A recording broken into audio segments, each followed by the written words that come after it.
Hello, my name is Katrina McClinton, and this is my final Capstone project video for career development. My email address is b005008-230@bryanstratton.edu. The purpose of this video is to articulate how my portfolio artifacts connect to my program outcome for a medical administrative assistant for graduation. It's basically all of my portfolio projects in my MyCredit ePortfolio. The institutional outcomes for the information literacy and communication, which utilize appropriate current technology and resources to locate and evaluate information needed to accomplish a goal, and then communicate findings in visual, written, and or oral formats.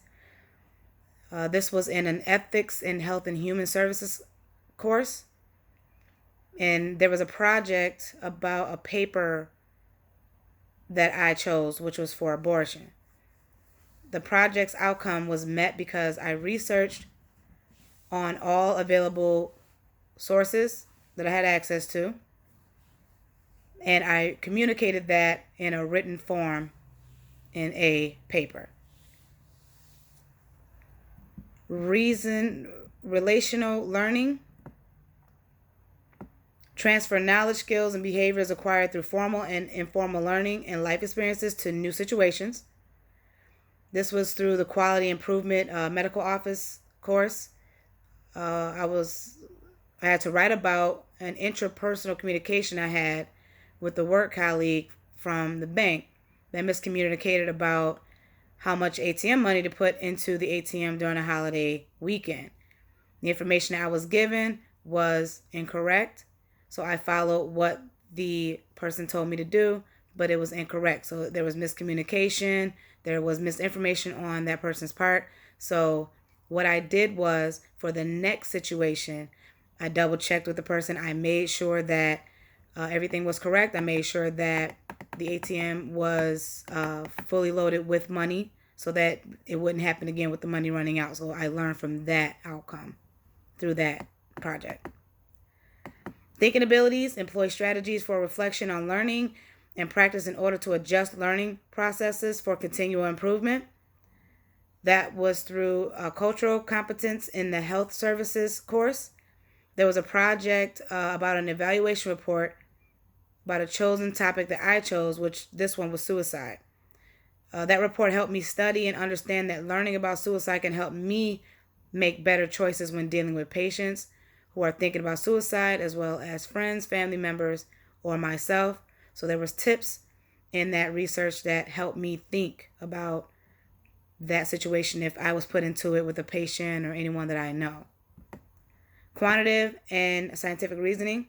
Follow established methods of inquiry and mathematical reasoning to form conclusions and make decisions. This was through college mathematics quantitative reasoning course. I had a student loan project where I had to explain how student loans work and the math on how the loans and interests are added up when you graduate. And then from there, you would have to understand how much you pay for your loans.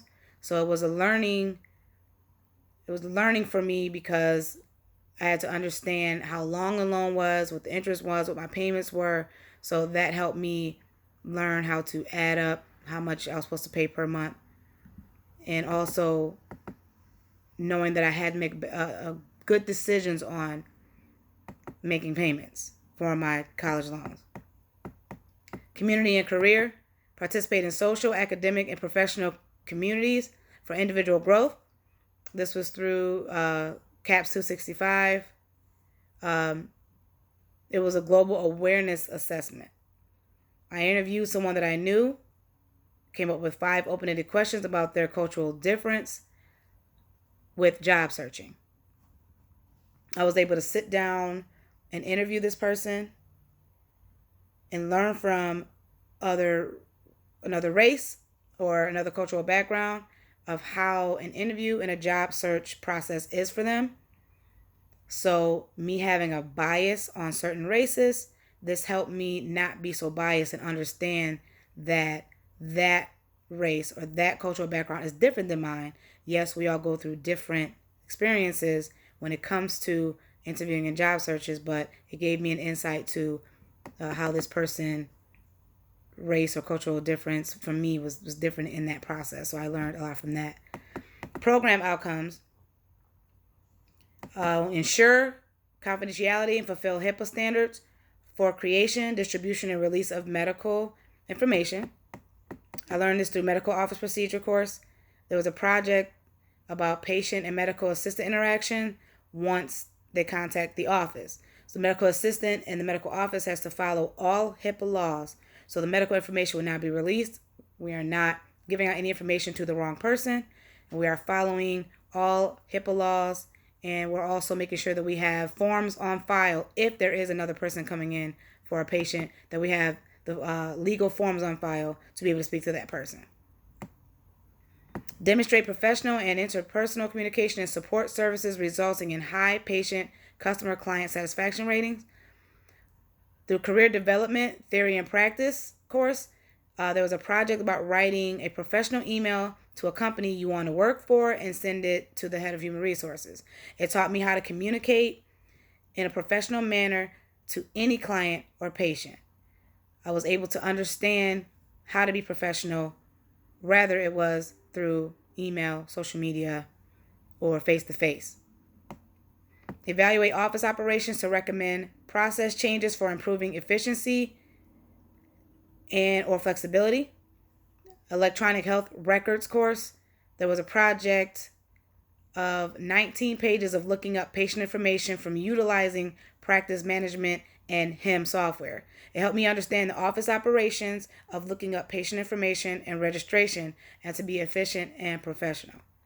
I believe that I've met all of my institutional and program outcomes for my program of choice, which is medical administrative assistant. I do believe that I am ready to input all of this information and go forward with my future career. Thank you for listening and have a good day.